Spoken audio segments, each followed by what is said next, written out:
Alright, here we are another night where there's nowhere to go, nothing to do, and no one to look up to. All the great podcast themes have been turned into podcast theme parks, and I don't know about you, but... Hello, baby, I've been waiting for a Christian Slater podcast. So, welcome to the first ever, really first recorded ever episode of Christian Slater Monitor. I'm Oswald Ramirez, you can call me Ozzy, and this is... Rayno Carson. And today we'll be talking about Interview with the Vampire, which is released in November of 1994. And you had not seen it before we talked about watching it. No. What did you know about it going in? No, I never saw it. Well, I knew it was about vampires, which I hate.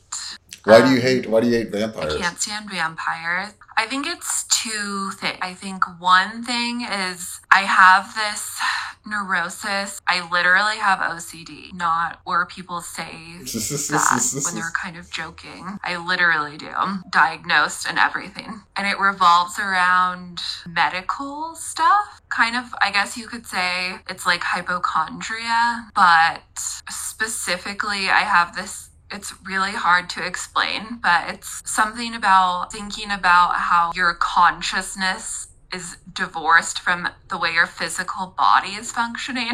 So especially veins and blood and stuff like really grosses me out. It really disgusts me to think about veins pumping and blood and stuff. So seeing vampires chomping into like a vein and sucking blood out of somebody's body obviously is really gross to me. And I think it's this perfect intersection of neuroses because I was also raised really religious. And so I just naturally don't like spooky stuff.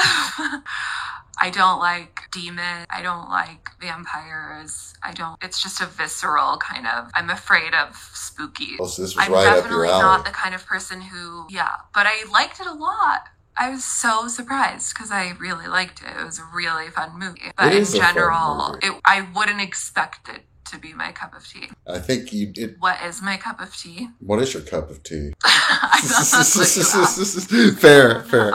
Maybe we'll find out through the course of seeing these Christian Slater movies what your cup of tea is. I was going to say, I think that people thought this might be a good movie for a long time, pretty much since the time it came out as a book in 1976, because they tried to get it going as a movie in many incarnations over the years. I think initially they thought of it with Rutger Hauer, and then I think also some of what is perceived to be a homosexual theme in the book held it up too. At some point, Anne Rice wrote a screenplay with Louis as a woman in the 80s. And then I guess they went back to a man. And I don't know at what point Tom Cruise became interested in the movie, but famously Anne Rice did not like that and then recanted on it. But when I looked at what all actors she wanted for the role, it was all people like Julian Sands and Rutger Hauer, blonde people with more of a Euro look. Not, so maybe it was just that Tom Cruise is a brunette. I think they did maybe think about Daniel Day-Lewis, who would have been maybe pretty good. It's been a while since I actually watched this the first time, but Tom Cruise is blonde in it, right? Yes, he's like super blonde in it. They made him blonde. That's right. Is blonde. Yes. Okay. So it's kind of funny to me that was a stick point. He could be the role, but he had to be blonde. Was he blonde in Legend? Have you ever seen that? Tim Curry as the demon guy. Is that the David Bowie? No, that's Labyrinth. I don't think I have seen it. You're not. Oh, Labyrinth. Yeah, I guess I haven't either one. I think you're okay missing them both. A lot of people might disagree. Those are not my cup of tea. However, so this movie finally gets made and comes out in 1994. And Christian Slater gets his role as the interviewer because River Phoenix, who had the role, passes away outside, allegedly, of the Viper Club. I heard inside, and they carried him outside, but I can't verify. Do you think River Phoenix would have been better in the part than Christian Slater? I definitely do. I agree. River Phoenix, I watched this movie the other night. This is totally unrelated, but I watched this movie called Dogfight the other night. Have you ever seen that movie? I don't think so. no. What is it? I bring it up because River Phoenix is in it, but I had never heard of it actually either, and I wound up really liking it. But the premise of the movie is these guys who I think they're some branch of the military. I don't Marines or something, and they have this party every year where they have to bring the ugliest girl that they can find. They have a competition. It's a dog party. To find the ugliest girl. So they all dog fight. So they each try to find the ugliest woman they can find and stuff. And it winds up being kind of a love story, but River Phoenix is in it, and it's a really cute movie. Why do you think River Phoenix would have been better? I think it would have been better. I think he would have been better because has more of a gay appeal, maybe. I like the way you put that. I was going to say he strikes me as a little prettier and more feminine at this time. The way the movie's set up to get into the plot. Begin spoilers. We start out in 1994 San Francisco, and we go through some streets. Then we're just up in an apartment with a guy named Louis, who is played by Brad Pitt, and a guy named Interviewer, who is played by Christian Slater. And Christian Slater is sitting at a table with a tape recorder, and he pretty much just says he came up there and to interview him because he seemed very interesting. Brad Pitt reveals that he is a vampire, and Christian Slater's surprised. He didn't even know he was a vampire before they got up there. So what possible pretext could they have for coming up to this apartment as strangers? It doesn't make any sense. Yeah. Unless there's some kind of attraction or something between them. Because they don't seem intoxicated. I think it would have been more clear that there's like a gay vibe between them if it was River Phoenix. I don't know. I think Christian there's a Slater conscious... doesn't really have a gay appeal.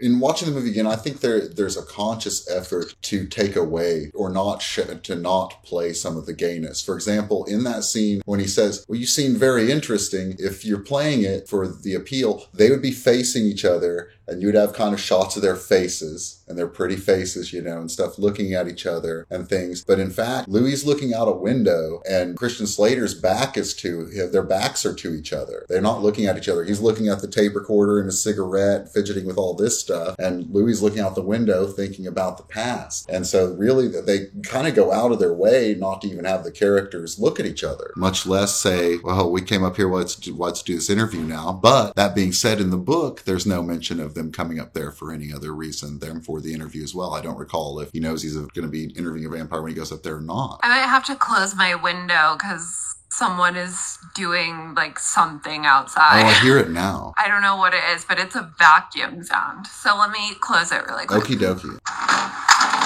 Okay, so... Can you hear that vacuum Not sound? really. Okay, that's good. Louis tells the interviewer, Christian Slater is going to tell him his story, and he takes us back over 200 years from 1994 to 1791. And he says he was 24, and he says he was younger than Slater is now. So was Slater older than 24 then? Who's the older actor, Christian Slater or Brad Pitt? Christian Slater's been around longer, but I feel like Brad Pitt wasn't famous when he was as young or something.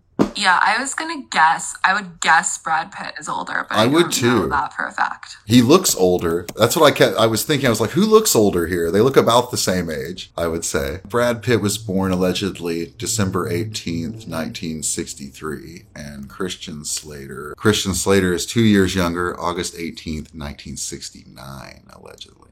Or no, many years younger. 6 years younger. I cannot read. So he was not actually younger than Christian Slater was then. He was older.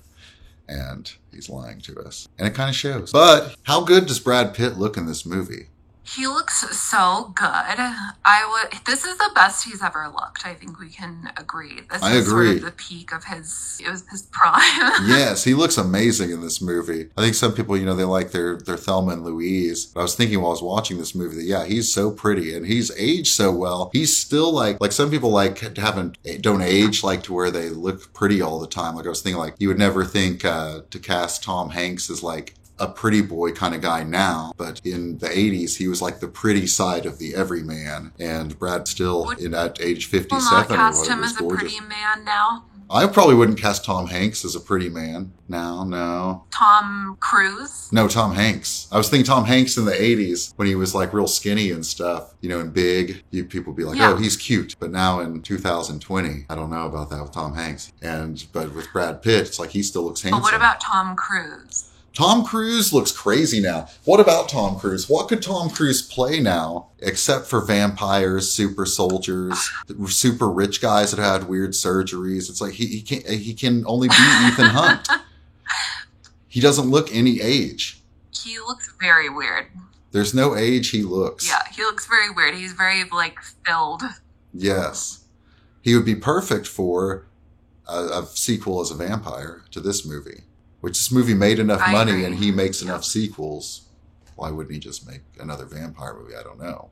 Also, this was a huge hit. I think that we thought this was the biggest hit of Christian Slater's career, but you've actually seen the biggest hit of his career. He had one bigger hit than Interview with the Vampire, and it was Robin Hood, Prince of Thieves, which... I haven't seen that movie since I was a child, but I have seen it at some point. I saw it at the drive-in movies. It was not good. Not a good one.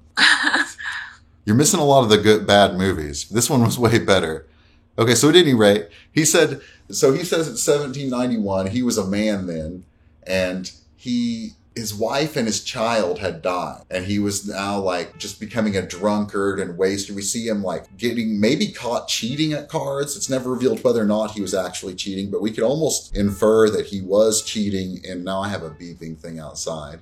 There it goes. We can almost infer that he was cheating at cards out of his death wish. And he's with prostitutes and letting people, he gets rolled in the night. A mugger comes and is going to kill him in the night. And that's when Lestat shows up. And Lestat saves him from the mugging and then turns him into a vampire. And he gives this person who wants eternal death, eternal life. But he gives him a choice first, no? Doesn't he not give him the choice? Yeah, he gives him a choice, and it totally doesn't make any sense because he's suicidal. Why would he want to live forever? That's right. You think that, yes, I think that he even tells the guy he's going to mug him to go ahead and kill him. Mm-hmm. Then seconds later chooses eternal life. I don't know why he would choose to be a vampire. But at any rate, he does. But he does. And then Lestat comes and moves in with him. And these are our first, we already have He's a slave owner also. Yes, yes. Did you like him being a slaver? Master. He's got a lot of slaves. It was very shocking to my modern sensibilities to see a movie where the main character is a slave master. That's true. And he's good. Yes, that's right. He isn't just an evil slave master either. That's right. It's never really, it's not judged that he's a slaver. He does eventually set his slaves free, but that's to come. Spoilers. And the novel, Interview with the Vampire, he never had a wife and child. He had a brother that died. So we already have another softening of what could be perceived as a homosexual character by giving him a dead beard and progeny. And then we also have that Lestat in the book has a father that he lives with that doesn't know he's a vampire, that's blind. And they move the father in with them as well. And in this sequence we see as they kill people around town. Well, Lestat does. Louis doesn't want to kill people. He just drinks out of rats and dogs and things for a while. That they fill their glasses in the home to make it look like they're really drinking, so that the slaves don't get suspicious as to what their masters are. But we immediately do have them cohabitating. Also in the book, we have a lot of things where Lestat wants Louis to share his coffin with him and sleep in the same coffin, but Louis resists and gets his own coffin. So I guess they do have to sleep in coffins. I don't know why, but I didn't build the universe of the movie. I think maybe part of the reason this movie is less offensive to my sensibilities is because everyone's kind of gay. I think if it were more Twilight style, where it was just, I think I easily could have been in that demographic of people who want to fuck demons and stuff and write books about werewolves and vampires, but by the grace of God, I did not wind up one of those. Thank God. I think since this isn't that, it's not this really straight romancy kind of movie. I think that's part of why it's so entertaining and fun. That was why it was more tolerable, I think, to me, maybe. And I think that very large, in fact, I think the lion's share of the audience of this picture is straight men. And I think in some way the lack of a love story that's just tacked on with a woman kind of adds to the movie. And the obfuscate of homosexuality just adds an extra layer of strangeness strangeness to it that makes it even more unique among vampire movies and books. It's just that it kind of adds an element that isn't around in other things. I don't know how to put an extra layer of complexity or something. And in the book also, we don't find this out in the movie, but in the book we know that Louis has plantations. They're very well off, and they're living off his money. And Lestat in the book is a poor guy who's kind of getting off on getting to be rich now by being hooked in with Louis. And he kind of wants to spend more and more of Louis' money. And Louis is always very mindful not to let Lestat have too much control of his finances. And so they are kind of like a married couple, and they go on through years. And at some point, the slaves start to get suspicious and start having sacrifices and things and dances and we just see sort of ceremonies that seem like they're to exorcise whatever evil spirits or energies are around the plantation. And then finally, they decide to eat slave Tandy Newton. And Tandy Newton also is another person who's aged fantastic and would also be Tom Cruise's lover again. She looks great. In Mission Impossible 2. And after they eat Tandy Newton... She looks great. Everyone looks great. What do you think, Tandy Newton or Tandy Newton? I think it's Tandy. I think so too. And then we part where Brad Pitt sets all the slaves free and he tells them their master is the devil. And then he burns down their whole plantation. And I don't know where they moved to. Is this when they go to New Orleans or something? Or were they always in New Orleans? I think they were always in New Orleans. I think they were always in New Orleans, but they're just in a different house. Okay. Is it? Maybe. I don't know if we... Do they wind up... They must have a house. It's the same place we keep seeing them in over and over again. But it can't be that same plantation. Isn't he burned it all down. Isn't it like Kirsten Dunst's house? Is that where they wind up, or am I crazy? That's like, a good is that question. where they wind up living? Okay, so let's table what the house is and just go to Louis he's now back to being suicidal and he wants to leave and stuff. And in the night he hears a child crying. And he's been living off, for the most part, these rats and things, not eating many people. And it's Kirsten Dunst in her first role. And I believe she was 12 when she did this. And she's playing a girl, and her mother has died of some disease, smallpox or something. I don't know, typhus, I got it. And she doesn't realize she's dead. But she's in shock and stuff, and she's perhaps ill herself. And Brad Pitt, in his hunger, decides to do her the favor of putting her out of her misery and kill her because she has nothing to look forward to. Then Louis shows up, and they have a fight. They kind of have... What happens here exactly? They have a fight. I think Louis gets knocked out or something. And when he comes to, Lestat, in an effort to keep Louis around, has turned Kirsten Dunst, whose character's name is Claudia, into a vampire. And she can never age. She's just a little girl vampire that will remain so forever and now lives with. How did you like Kirsten Dunst in this movie? She's so good in it. She's really great. I think that's another really weird element of the movie. That's really interesting. She's obviously the best actor, and most of the other acting is really not great, but it's really fun. I think the performances are really fun because they're kind of bad. How did you like, would you say that Brad Pitt's was genuinely great? How would you rate Brad Pitt? Well, I've talked to people about this before. Whenever he plays one of my dad's favorite movies, which it's crazy that he loves this movie, but he loves Meet Joe Black. Yeah, that is crazy. And Brad Pitt is playing Death. Brad Pitt's playing Death in it, and he's so bad. There's this horrible scene that you should look up, never seen it, where he's eating peanut butter as Death, and he just plays supernatural characters, the naivete of someone who's not human, as just brain damaged, mentally challenged. I don't know, that's the vibe in my opinion. It's not his best work, no, I have to say, but he is beautiful in it and entertaining. Reading about it, I guess he tried to beg out of the role at points after getting it and was told that he would be sued if he quit the movie and referred to his part as the bitch part. And it seems like a hard part. It's like he constantly has to do a lot, and it doesn't seem that easy to be sort of the love object of a guy and the love maybe a couple of guys and have these romances that also can't be played and the movie's trying not to play, you know? So that couldn't have been an easy gig for him. I really liked Tom Cruise, but I also agree. I think Kirsten Dunst was the best. I think she and Cruise could have probably been nominated for Oscars. 1994 was a strong year, but Kirsten Dunst, she would have been in a field with the two ladies from Bullets Over Broadway, Diane Wiest and Jennifer Tilly, and Uma Thurman for Pulp Fiction, and Helen Mirren or someone from Madness of King George. And then I forget who the fifth person even was that year, but Diane Wiest won. And I probably prefer Kirsten Dunst in this movie to Diane Wiest in that movie. But at any rate, so now Claudia lives with them, and Claudia is a little monster. She loves to murder people. She's like Lestat, and Lestat's kind of a mean dad, and Louis kind of a nice dad. And the My Two Dads set up here. Okay, and so every year on her birthday, Lestat gives her a doll, or on her death day, but they don't tell her why. And she sleeps in Brad Pitt's coffin. Did you enjoy that? That's really weird. Full disclosure on that, Anne Rice lost a daughter before she wrote the novel. So the Claudia character we could interpret. It's kind of easy to just say that Louis is Anne Rice or something, but that's unfair to Anne Rice as a writer in the extreme. Because, of course, she thinks of things and invents. There's so much invention in the novel. I really do recommend reading it. I haven't read any of her other books, but Interview with the Vampire is fantastic. Okay, so at any rate. I didn't know that she had a kid that died. Yeah, it's pretty sad, no? That's really sad.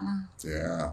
Yeah. At any rate, the marriage between Brad Pitt and Louis gets fraught. We come back to Christian Slater, and he at early on, we did not reference this, but early on, when he starts telling Christian Slater about being a vampire, Christian Slater is really easily taken in by this and just believes he's a vampire. How much would it take for you to believe someone was a vampire who's telling you this story? I'm really torn because, as I said, I have this I wouldn't believe someone was a vampire in an undead kind of way, that they live forever. It would take a lot of convincing. I'm not sure what they would have to do, like kill themselves or something, prove it. But I would believe that they like to drink blood or something. Yeah, see, the drinking blood, none of that would work. So I would believe they were a vampire, but not in a supernatural way. No, you'd really have to I don't know. So much can be faked. I'm such a cynic and skeptic. You'd really have to do a lot to convince me you're a vampire. You'd pretty much just have to turn me into a vampire for me to believe it. But Christian Slater was pretty easily convinced. A few words and just some Brad Pitt looking weird. Well, wait, no, he moves really fast though, right? He does that fast movement thing. That's pretty impressive. I don't even remember. I just remember he has weird eyes or something. Yes, he looks crazy, and then there's a part, I think he moves across the room really quickly and is like, I did the same as you, a series of movements or something like that. Okay, so at any rate. Oh, yeah. Maybe he just is behind him. Yes. One point. He's just across the room and then he is right behind him or something. If a guy could do that a few times and maybe reproduce it in different locales, the same effect, I might believe him. One time, no. I think he had some kind of trick. But at any rate, I think they're going around at night, and Claudia spies a woman through a window. And she says, that woman's beautiful. Will I ever grow up be like that? And Lestat says, I don't remember what they say, but I thought he should have said, oh, you'll grow up to look more like a lizard. But then I also thought, he says a lot of other mean things to her in the movie. Why wouldn't he say something cruel? Does he say something cruel? I think he says something mean, yeah, but I don't think it's about her being a lizard. I think it's just that she's always gonna look how she looks and stuff. She's always gonna be a baby kind of thing. Yeah, they have a big falling out, and then to make up, she's killing music teachers and things and people around that. Like, she's causing them trouble with how many people she's killing that are like in their social circle or something. Or it's just she's not discreet. And so to make up for all of her brattiness, she gives Lestat a gift one, and it is 2 twin little boys who she says are drunk and passed out on a thimble full of brandy wine. And so Tom Cruise is very elated at this and happy with her, and he drinks of them. Then she reveals that in fact they're dead. And one of the main things is that a vampire cannot drink the blood of the dead. They will get very sick. And Tom Cruise proceeds to become very sick. And then they slit his throat. Louis comes out and she asks for his help, and they slit Lestat's throat and they run away. Or is this when they throw him in the river? I can't remember if they burn him at that point. They throw him in the river too. They do a bunch of different things. I think maybe they throw him in the river and then he gets eaten by an alligator or something. Yes. Then I think he shows, so yes, I think that here they don't burn him. I think here they send him down the river after they slit his throat, and then they get their own pad, or I think they just keep living there. And Claudia becomes incredibly interested in researching all she can figure out about vampire and trying to figure out where they come from. She looks up stuff on Europe and things and looks into all these legends and stuff. And at some point, well, they're doing all of this, Lestat shows back up in a really deteriorated state, and this is when they set him on fire and decide to move to Europe. And first they go to Eastern Europe, and this happens in the book too, and they come back to Christian Slater, and Christian Slater's asking about what they saw in Europe and asks him if Dracula was real, and he says that no, those are like the ravings of a drunken Irishman or a ignorant Irishman or something like that, and saying that Bram Stoker just made Dracula up. But in the novel, it kind of seems like Dracula's real. They go to somewhere in the Carpathians or something and encounter some kind of old, kind of Nosferatu-esque beast and maybe kill it. And then they go and maybe encounter a couple other things like that. But yeah, they don't really meet anyone like them. And then they go to Paris. They like Paris because it reminds them of New Orleans, or Louis especially. And here in an alley one night, he's alone. He's accosted by a vampire who's played by Stephen Ray as a French vampire. And they get into a little spat, and then all of a sudden Antonio Banderas shows up as Armand and gives Louis a card and then tells him to invite the little one to the Theater de los Vampires. How'd you like Antonio Banderas as the vampire Armand? I really like Antonio Banderas. I really like all of the casting in terms of everyone just being beautiful, and I think Antonio Banderas was a good vampire. He was a good choice. He's also pretty good. He's actually pretty good in this movie too. I don't agree that Tom Cruise is good. I think Tom Cruise is bad, but he's bad in a good way. But I think Antonio Banderas was good. Yes, I think almost everybody except for Brad Pitt was good. And in retrospect, I kind of think Christian Slater could have been better. But maybe, if he'd had more time to prepare or some such. But yeah, I like pretty much everybody else. I like Stephen Ray's French guy here and whatnot. Yeah, so then we go to the Theater de los Vampires, and they get to see a show put on by vampire actors in which the vampires put on a play. It looks like it might be Faust or something. I'm not sure what we're looking at now, and it's gorgeous. The sets are by Dante Ferretti, and the costumes are by Sandy Powell, and they both were nominated for Oscars, I believe lost. But this is just a fantastic looking movie. The whole movie is really beautiful. And they still work today. Really Dante Ferretti will do sets for all sorts of things. He did the sets for most of the later Fellini films from the 70s on, like Armacord on, and Pasolini's films and stuff. And there's a movie being made about Fellini now, I believe. And he's doing sets for that. And I don't know what Sandy Powell's working on, but they do a lot of the Martin Scorsese pictures, Terry Gilliam, like they did Brazil. Like they don't always work together, but they've gotten a trillion Oscar nominations, I'm sure, over the years. See, and then, so this they strip a woman nude. We talked about this, but it's every movie now looks so bad. That's part of why I don't like to watch movies almost anymore, because my mom was watching The View or The Talk or one of those stupid shows, panel women shows. And I remember someone making this comment where she said, does everything have to be so visual in relation to a sex scene or something? And it's like, it's a movie. What are you? And that's just kind of how I think of everything looks terrible. We talked about whatever that stupid Denzel Washington movie is. Oh yes, you were talking to me about a show about it, and there was a show of it in the 80s. The Equalizer. It's literally filmed in a Lowe's. Everything is just filmed in cement with horrible fluorescent looking lighting. Everything just looks so bad. So I was really transported and really loved this movie because it's so beautiful and so crazy and there's so much going on. Yes, it's really a Hollywood dream factory, big budget movie where they had big stars. And, Brad Pitt wasn't huge, but he was up and coming in the way that producers like. And Tom Cruise was the biggest star in the world. Not Norman Jewison, but Neil Jordan had just directed The Crying Game, which had been up for a bunch of Oscars and I believe won Best Supporting Actor. But at any rate, and made some money, especially around the cost. And this book had been hot and had been a property for years on end, and they just got an incredible production value on this and their production budget and spent the money well. It looks fantastic in a way that, you're right, not too many movies get to look like this anymore, and so many movies used to. It feels like they used to spend so much more on movies than they do now. Yeah, I watched another movie the other day that was some really bad movie, and Amy Adams was in it, and Julianne Moore and Gary Oldman. Oh gosh, I haven't seen this yet. And Woman in the Window. I was just thinking, I kept thinking, why are so many famous people in this movie? It's a movie, just the acting talent is completely wasted. I was so shocked. I haven't Could have seen easily it. had no-name actors in it because it's just that kind of movie. Interesting. Whoa. Yeah, to me, I haven't seen it or even a trailer, but just looking at a brief synopsis or something, it seemed like the kind of movie that used to really come out around 1990 with a pretty big budget, like a movie like Final Analysis or something, where the wannabe Hitchcock movies that used to come out. There used to be a lot of wannabe Hitchcock psychological thrillers, like in the... It's a wannabe Hitchcock movie.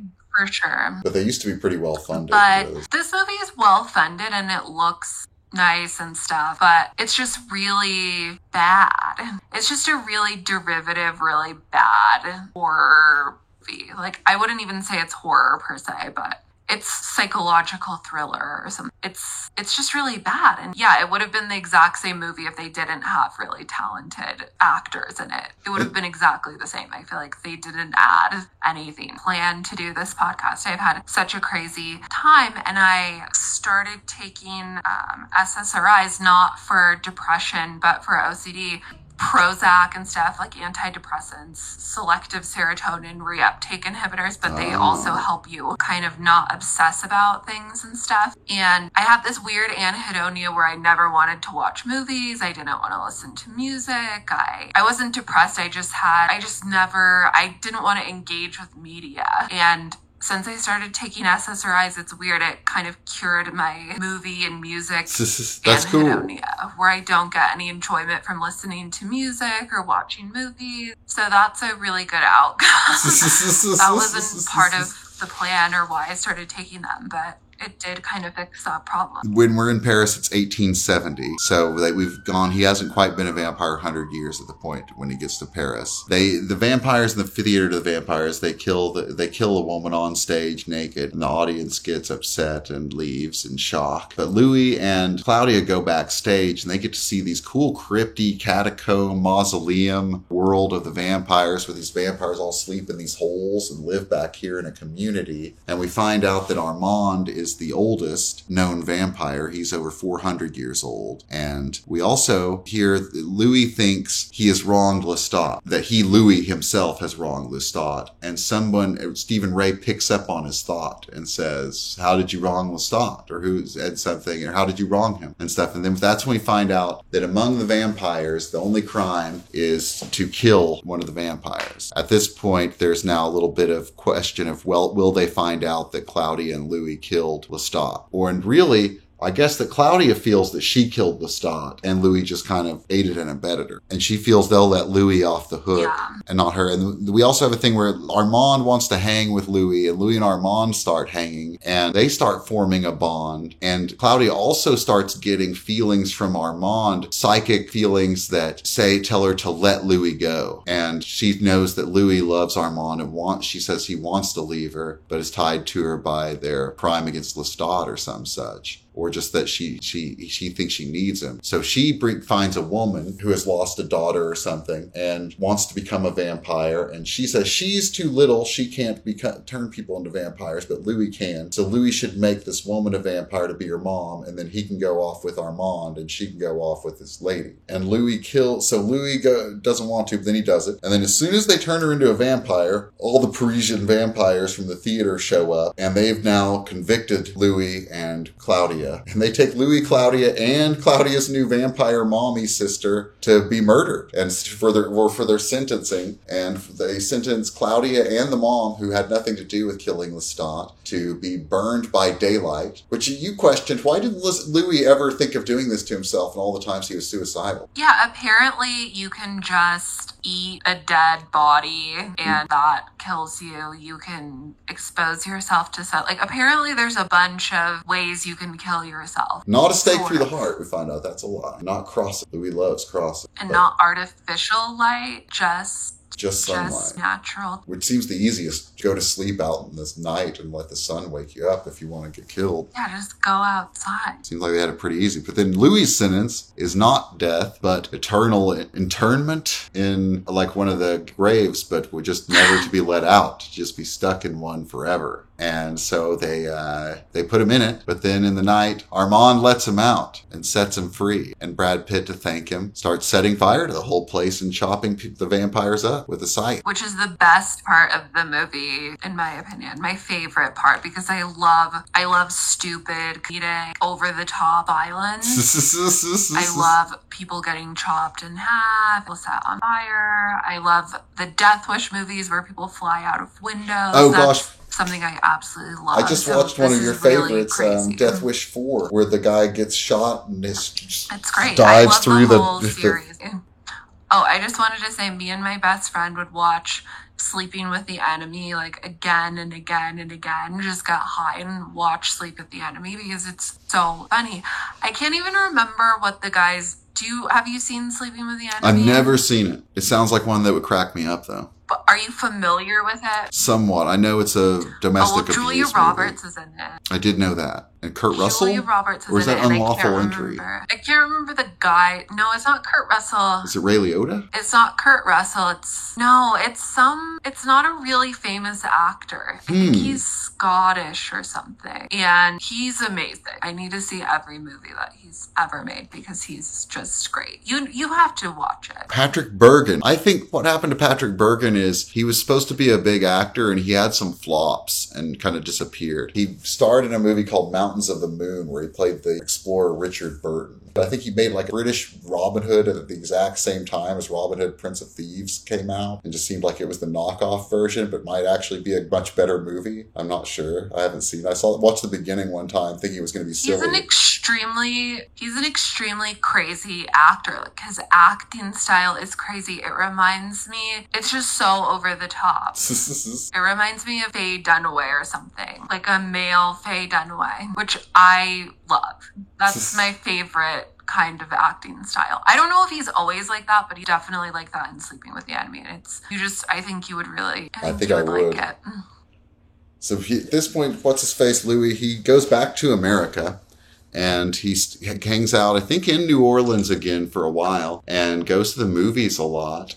He goes to see lots of movies over time, from Murnau's Nosferatu and Sunrise, and he sees Superman, and where he sees a man fly, and that's where he sees his sunrises at the movies. And at some point he goes by Lafayette Cemetery. He has a place or something, or Lafayette Square or something. I don't know. Lafayette Cemetery. And he goes into the cemetery. Something's like calling him in the cemetery. And eventually he goes into like a house by the cemetery, an abandoned ramshackle house. Or not ramshackle, just condemned kind of house. And Tom Cruise is in there. Not as badly beaten up as when he got the last time we saw him. He's had a little... No, wait, he's pretty bad. Yeah, he looks terrible. And so Tom Cruise is in there, and they have a big back and forth. He looks bad, but not as bad as... I feel like when they dumped him in the river, he was... You could see his bones and stuff. True. He was skeletal or something. Oh, yeah, and like the animatronic... Really fucked up looking. The animatronics, so Tom Cruise. He's grown back all of his skin and hair and stuff, but he's decrepit. Really decrepit. You're right. And they come to terms to some degree. I want to say the animatronic Tom Cruise burning when they set him on fire. Like, the effects are good in this movie. They're fun. So at any rate, yeah, like they talk it out, and Brad Pitt, I guess, goes to San Francisco. And then one night in the night, he meets Christian Slater, and here we are. And that's the end of his story. And Christian Slater's like, that can't be it. And he's like, now you have to turn me into a vampire. It's the only way I'll know for real about the story. And Brad Pitt refuses. And so Christian Slater's sad, and he goes out in the night. Or he's just kind of exhilarated and weirded out by his night. I don't know exactly how he and Brad Pitt part. And he gets into his cherry red Mustang. Did you like his car? Pretty nice car for a, I guess, mid-20s reporter. The car is awesome. I think this is something else we've talked about before, but I kind of appreciate the choice to just make everything the most beautiful, regardless of how realistic or unrealistic it is. Because again, it's a movie, so just give the person the most beautiful apartment, even if they wouldn't live in that apartment, or the most beautiful car, even if they wouldn't drive that car, because it looks the nicest. I can appreciate that, actually. Well, when he's driving, he's on the Golden Gate Bridge again to remind us once again we're in San Francisco. Another thing, San Francisco has heavily gay connotations. And in his car suddenly shows up Lestat's in his car. And Lestat gives him the choice to become a vampire in the car. And I think we know which choice he'd make. And Lestat puts in a tape of Guns N' Roses singing Sympathy for the Devil. How'd you like that? That's the end of the movie. I did not like it at all. And listen, I really actually like Guns N' Roses, but I don't know why. That just did not feel like the correct choice for me here. It was a little,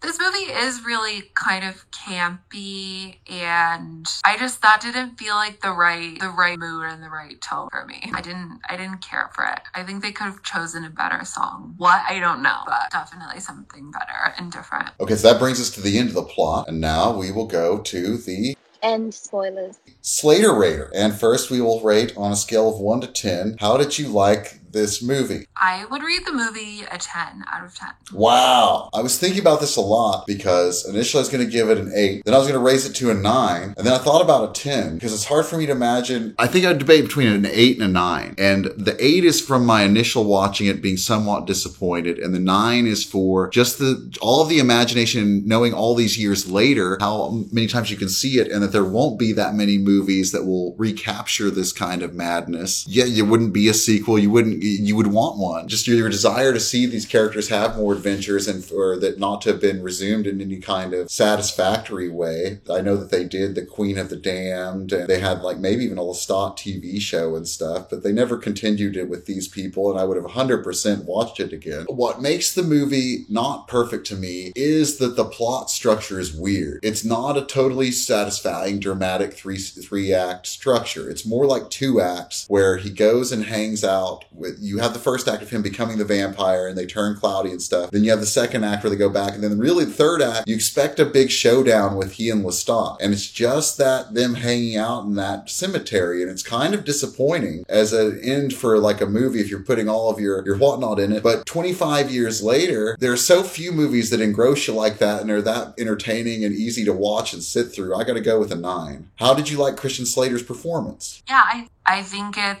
I don't really even care that much about plots or anything in movies. I do to some extent, but I think it's just how something makes me feel. If I feel super entertained, I just rarely ever feel that when I watch a movie where I come out of it and I think it was endlessly entertaining and fun and a really enjoyable experience that almost never happens. Wow. So in spite of a lot of flaws, I would totally give it a 10 out of 10. For Christian Slater, I have to rate him specifically. Mm-hmm. Yeah, his performance. Okay. I would say, I'm thinking about this again now. I would say, I'm going to go with the 7, because he's fine. He's not amazing. He's not bad. I'm going to say 7. I'm going to give it a 6. I think that it could be a lot better. I think that not just River Phoenix would not only have been a better choice, I think somebody like Leonardo DiCaprio would have been a better choice. Just somebody who at that moment was a little more fine-featured and pretty. And someone who would play, like, if they would have just played the attraction. The scenes don't make that much sense the way Slater performs them. That said, I do believe he's a person and that he's alive and talking in the scenes. He's not a bad performance. And also that the movie, to me, looks like it's trying to not play the gayness. And if that was the goal, he's certainly playing down the gayness. And so I got to give it a 6. I think maybe if he'd had more time to prepare and maybe he's just miscast, I would go higher. But I can only give it a 6. Our third category is how hunky on a scale of 1 to 10 would you say Christian Slater is in the movie? It's weird. I've thought about this a lot now since I've watched several Christian Slater movies for this project. And I've said this before, Brad Pitt, people like that, that's not my kind of guy. Just a super stereotypically good-looking guy. Christian Slater is the kind of guy that I feel I would find attractive. I like kind of a short guy. He's got sort of a charisma, but I don't find him attractive. I realize, like, I just don't find him attractive. Interesting. So what Probably would you? because he's fair and I'm fair, and I'm not really attracted to super fair people. I would say I'll go with a 5. I think I'm also going to fine. go with a 5. He's got good stubble and jawline, but I don't know. Nothing else about this really that hunky at all. Now, our final category is on a scale of 1 to 10. These are negative points. So right now we've given it, we just gave it 10 out of 20. And before that, we gave it 13 out of 20. So we're at 22 out of 40, 23 out of 40. I can't add. Don't worry about it. So now we subtract points on a scale of 1 to 10. For how much more you would like to have seen Christian Slater in the movie. How honest. So 10 being you'd like to see 100% more Christian Slater in the movie, and 0 being there was just the right amount. There can never have been too much Christian Slater in the movie. This is what I was thinking about this point system, because last time you gave it a 5 because you thought he was in it the perfect amount. And I decided the answer could never be that there was too much Christian Slater.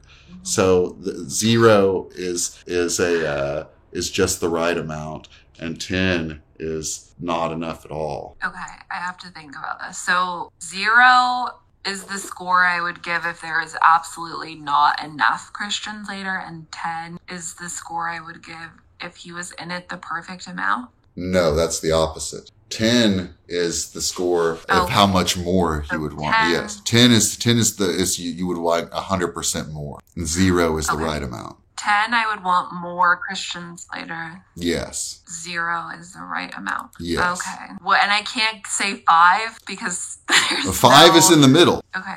I'm really okay, 5 is in the middle. Okay. I really regret giving his performance a 7 the more I really think What about would you like to give it now? It's really not a 7, but whatever. I'm not going to. You can go back. I'm just going back and thinking. I'm just going back and thinking of the performance in my mind. And I'm thinking that he's really only in it for such a brief period of time. And there's no part of me that's thinking, I wish he was in it more. So that's obviously not a 7. That's true. That's a good point. So then that's also a 0 on how much more you want him in the movie. Yeah, I don't want to see more of him and I'm going to retroactively give him a 3, I think. Wow, nice. That's a real come down. Okay. So we got a 0 and a 3. The 0 is a good score for this movie for that. So that we'll change that to, okay, so then I'm going to give the movie a 10 on how much I would like to see more Christian Slater. I'd like to see 100% more Christian Slater in the movie, and I'd like to see a sequel. Not only the sequel where Tom Cruise is Lestat, I want to see sequels, maybe even a television series of The Interviewer as a vampire. And so that brings us to, that'd be -10 out of a possible -20. I think there were somewhere in the, that we're going to give this movie an F because we're at what? We've got 19 out of 20. That's pretty good. And then we've got only a 9 out of 20. So we're at 28 out of 40. And then we go up to what? 38 out of 60. No. I'm getting crazy. We each gave him a 5 for hunkiness, didn't we? Yeah, it's an F any way you slice it. We go back into the F. It's a high F, but it's an F. Oh well. We'll get them next time. Next movie we're going to do will be Pump Up the Volume. 1889's Pump Up the Volume next time.